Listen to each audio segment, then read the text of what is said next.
नवी मुंबई महानगरपालिका मुख्यालयामध्ये विजेची उधळपट्टी होत आहे. वातानुकूलित कार्यालयाच्या हट्टाचा तिजोरीवर भार वाढत चालला आहे.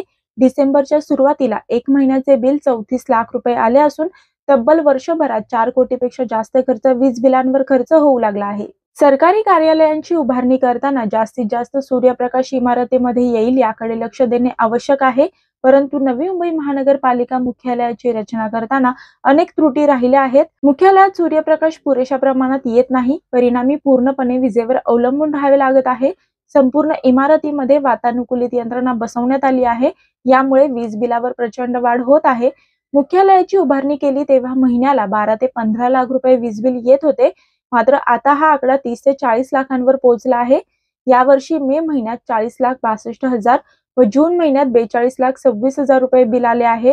हिवाळा सुरू झाल्यानंतर डिसेंबरच्या पहिल्या महिन्यात नोव्हेंबरचे बिल महानगरपालिकेला प्राप्त झाले असून तब्बल 34 लाख रुपये बिल यावेळी आले आहे.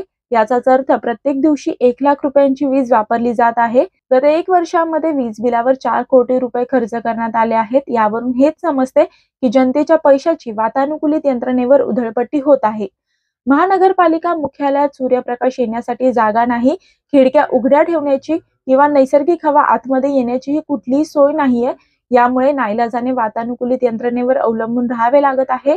महानगरपालिका प्रशासनाने विजेचा हा भार कमी करण्यासाठी प्रयत्न करण्याची गरज आहे, अशी मागणी नागरिकांकडून केली जात आहे.